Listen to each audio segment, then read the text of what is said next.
Welcome to TalkTickers. Today, we are opening the books on a dilemma that every serious investor faces eventually. It's kind of problem you want to have, but once it actually lands in your lap, it can be absolutely paralyzing. We're talking about the windfall. It's the classic high-class problem. You've got the capital, but now you have the terror. Exactly. The terror of deployment. Let's just set the scene. Maybe you sold a business you spent a decade building. Maybe you inherited a portfolio from a relative. Or maybe you just hit a massive bonus or heck, a lottery win. Suddenly, you were sitting on a significant pile of cash capital that could change your life. And then the anxiety sets in. It really does. You look at the market and it looks expensive. You look at the headlines, geopolitics, inflation, election cycles, and they look scary. And you have to decide, do I shove all the chips into the middle of the table right now? Or do I bleed it in slowly, dip my toes in the water, and try to, smooth out the ride? And that is the core battle we're talking about today. It's lump sum investing, or LSI, versus dollar cost averaging, DCA. And I'll tell you right up front, the difference between what feels right and what the math actually says is arguably wider on this topic than almost any other in investing. I believe it. This is one of the most debated topics in finance. I mean, you hear advice from every angle. Your brother-in-law says, you can't buy now. The market is at an all-time high. You're buying the top. Your financial advisor might be hedging a bit, saying, well, let's see how you feel about your risk tolerance. But today, we are going to strip away the feelings. We are going to look at the cold, hard data. We have stacks of research here, simulations running back to the 1920s, analysis of global markets, and deep dives into the psychology of loss aversion. See, ideally, finance is just math. If it were just math, this would be a 5-minute conversation. We'd be done. But in reality, finance is behavioral psychology masquerading as math. And this deep dive is all about bridging that gap. We need to determine when, if ever, it makes sense to hold cash on the sidelines when you have the ability to invest it. So let's unpack this. We need to start by defining our terms very, very clearly, because I think dollar cost averaging is a term that gets thrown around a little loosely. It does, a lot. And strictly speaking, for the purpose of this conversation, we need to distinguish between two types of investing. First, there's what you could call accumulation. That's what most people do with their 401k or their monthly savings. You get a paycheck, you take a slice of it, and you buy the market. People call that dollar cost averaging, and technically it is, but it's really just investing as soon as you have the cash. Right. You aren't holding back money you already have. You don't have it yet. You're simply converting labor into capital on a schedule. Exactly. That is not what we are debating today. That is just sensible, systematic saving. Today, we're talking about deployment. This is the scenario where you have the cash, it is sitting in your settlement account right now. The decision is, do I invest 100% of it today? That's a lump sum strategy. Or do I systematically invest equal dollar amounts over a set period, say 12 months, until the cash is gone? That is the specific definition of dollar cost averaging we are analyzing. It's the active decision to withhold capital from the market. Okay, so we have the definitions. Accumulation versus deployment. Got it. Now let's look at the conventional wisdom. Because if you ask the average person on the street, or even a lot of brokers, they love DCA. It's the standard advice. Why is that? What is the sales pitch that makes it sound so attractive? The sales pitch is seductive because it feels so prudent. It feels like the responsible choice. It rests on, I'd say, 3 main pillars. First, there's the idea of smoothing. If the market crashes tomorrow, you didn't put all your money in at the top. You save some dry powder. You feel smart. Right. You've protected yourself from the worst case scenario. Emotionally, at least. Emotionally, yes. Second, there's this idea of risk reduction. You just feel like you're taking less risk because you're holding a big pile of cash. Cash feels safe. And third, and this is the big one, the one you always hear about, the average cost theory. Ah, yes.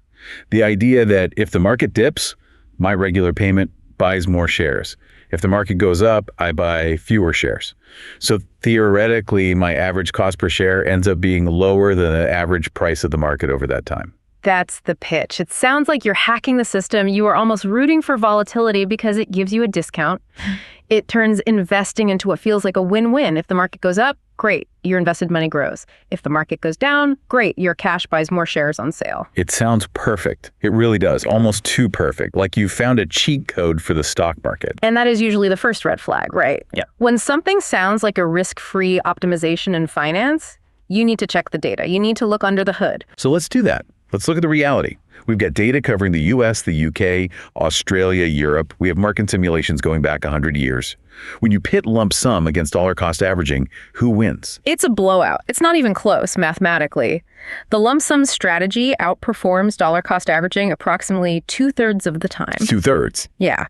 And depending on the specific study and the geography, the win rate for lump sum is somewhere between 68% and 75%. That is high. In the world of finance, where edges are usually measured in basis points, a 75% probability is massive. That's not a coin flick. That's a loaded die. It's an overwhelmingly loaded die, and this holds true across asset classes. We're not just talking about putting money into the S&P 500. Whether you are looking at a portfolio that is 100% equity or a more conservative 60-40 split of stocks and bonds, or even 100% bonds, lump sum consistently beats the drip feed approach. Okay, beats can mean a lot of things, though. Are we talking about winning by a few dollars, or does this actually move the needle on your net worth? Is this a meaningful difference? It absolutely moves the needle. When we look at rolling 10-year periods, the magnitude of outperformance is significant. On average, a lump sum strategy generates roughly 2.3% more total wealth over a decade compared to a 12-month DCA strategy. 2.3% might sound small to some people. They might hear that and think, what's the big deal? It sounds small until you apply it to a large number. Let's say you have $1 million windfall. Over 10 years, you're talking about leaving $23,000 on the table. Or more, with compounding. Or more, exactly. You're leaving tens of thousands of dollars on the table just by waiting. That's a car. That's a year of college tuition. You're paying a very, very expensive premium for the comfort of waiting in slowly. Okay, so why? What is the fundamental mechanic driving this dominance?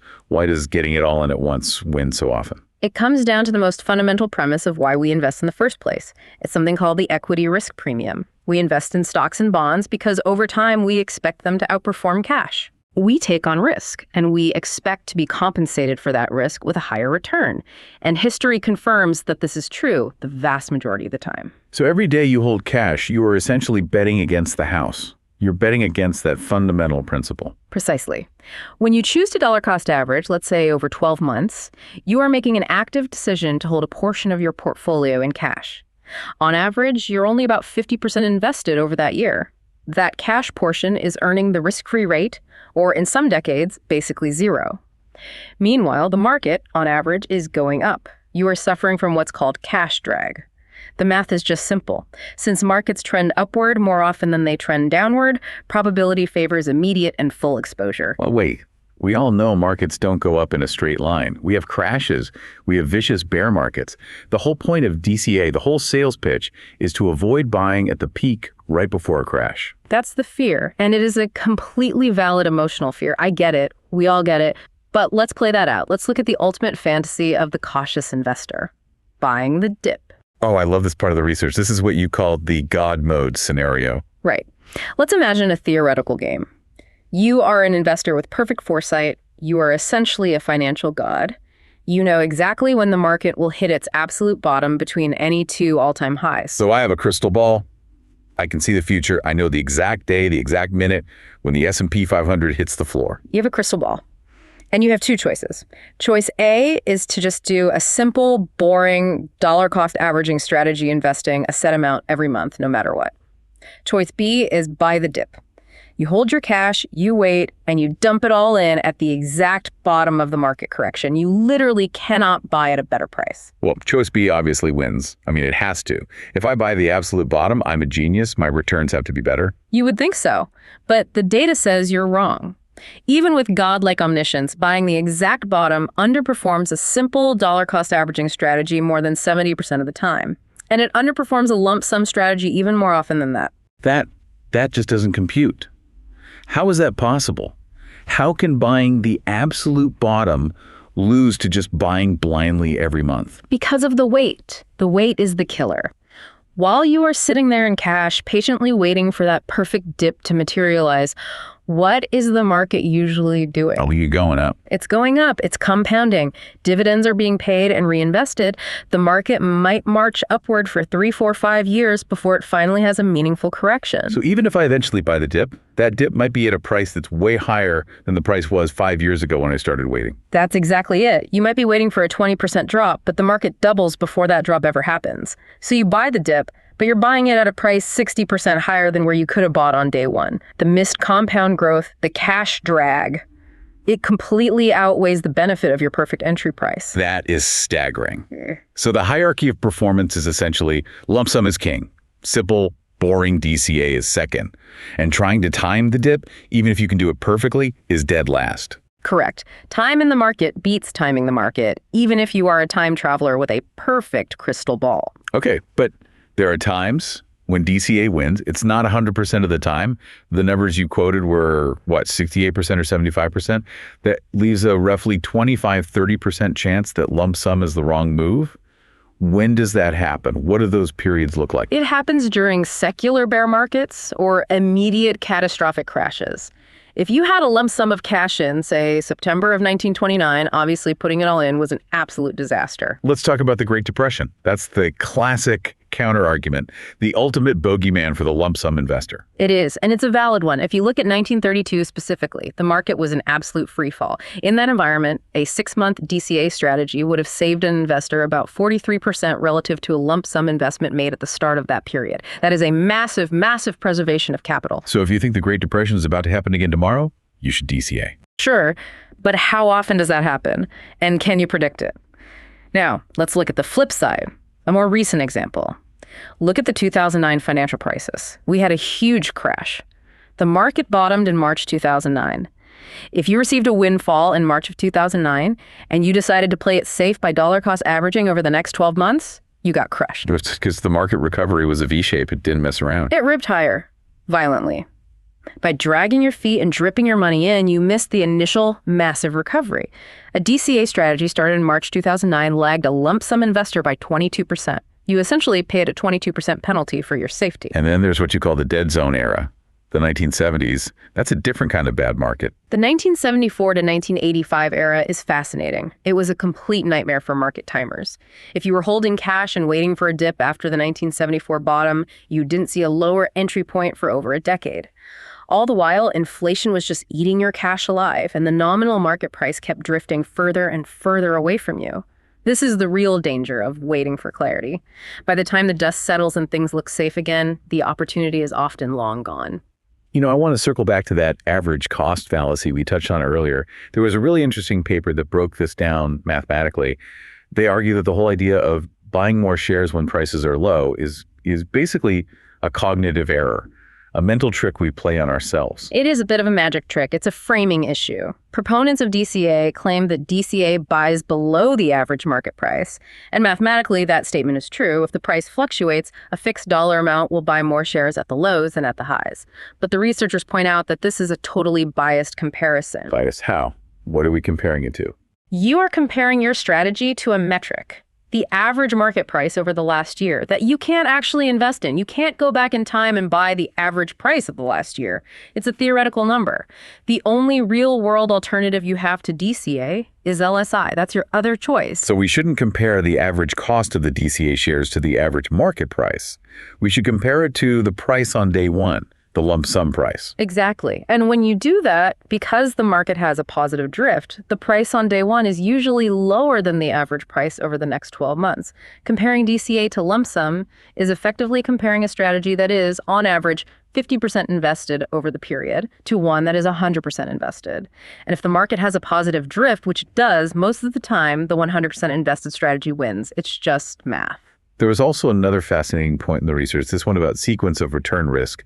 Now, usually we talk about sequence risk when you're retiring, when you're selling stocks.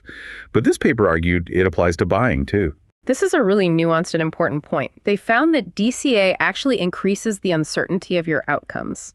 It makes your final result less predictable. That sounds completely backward. DCA feels safe. It feels predictable and controlled. It feels safe because you have cash on the sidelines. But think about what you are actually doing. You are delaying your investment. You are taking your entry risk. the risk of the price you pay for your assets, and you are spreading it out into the future. You have no idea what the price will be in month 6 or month 9 or month 12. You are concentrating your risk of a bad entry price at a later date. Whereas with a lump sum, all that uncertainty is gone instantly. On day one, you know your cost basis. You own the asset. Right. Once you own the asset, you are riding the volatility of the market, sure, but you aren't subject to entry uncertainty anymore. Lump sum is actually more robust to sequence risk in this context because your capital has a longer time frame to compound and recover from any volatility. By delaying, you shorten your recovery runway. And what about this volatility illusion? The idea that DCA gives you better risk-adjusted returns? Yeah, that's another common misconception. It's true that DCA lowers the standard deviation, the volatility of your portfolio during the deployment phase. But that's just because half your portfolio is cash. That's all it is. Cash has zero volatility, but it also has very low or zero real return. When you look at the Sharpe ratio, which is the key metric for risk-adjusted return, it measures your return per unit of risk. The Sharpe ratio for LSI is consistently higher. So you aren't getting better risk management with DCA. You are simply taking less risk and getting less return. Okay. So we've established the math's a blowout. It's 70-30, maybe even 75-25 in favor of lump sum. It wins on raw returns. It wins on risk-adjusted returns. And even perfect market timing can't beat it. So why does DCA even exist? Why do so many advisors still recommend it? Why do so many smart people do it? Because we aren't spreadsheets. We are not rational calculating machines. We are biological machines driven by dopamine and cortisol and fear and greed. And this is where we have to pivot from the practical mechanics of the math to the investor context.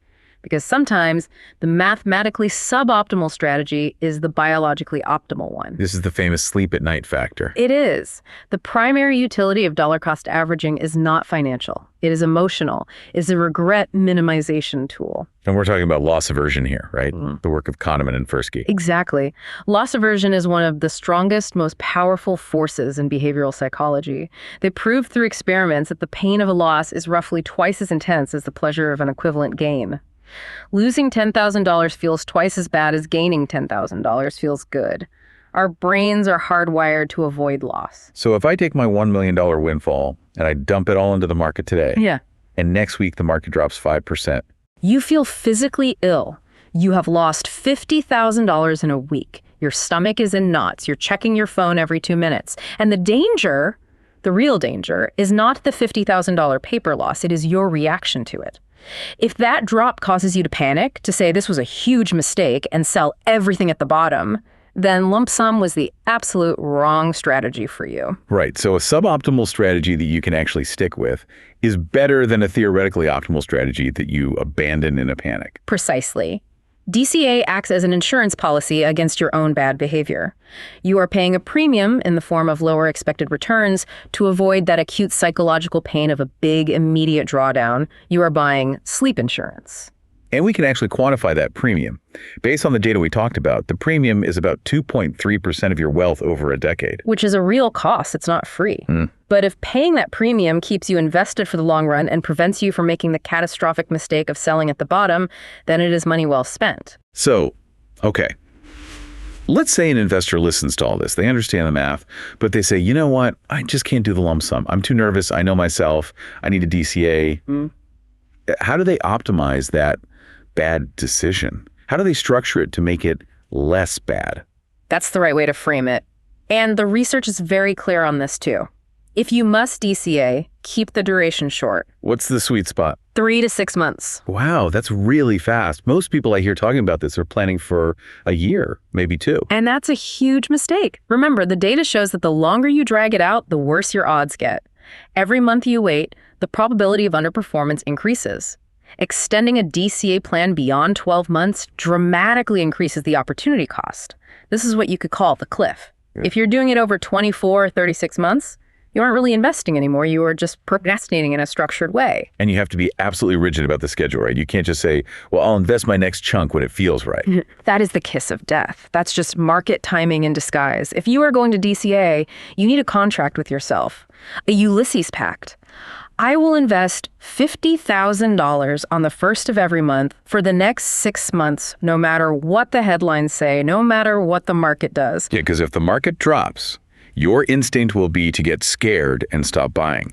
And if the market rips higher, your instinct will be to wait for a pullback. Exactly. You fall into the pullback trap. You see the market go up 5%, and you say to yourself, oh, I missed it. I'll wait for it to come back down a bit. And then it goes up another 5% and another. And suddenly you are paralyzed, sitting 100% in cash while the market is 20% higher than when you started. A rigid, automated schedule protects you from your own second guessing and your worst emotional instincts. What about the macro environment? We should touch on that. Does the interest rate on cash change this equation? I mean, right now, cash yields are decent for the first time in a while. Does that make DCA more attractive? It changes the margins, but it doesn't change the fundamental conclusion. When cash yields 0%, DCA is incredibly painful from an opportunity cost standpoint. Every day you wait, you're earning nothing. When cash yields, say, 5%, the opportunity cost is lower, your cash drag is less severe.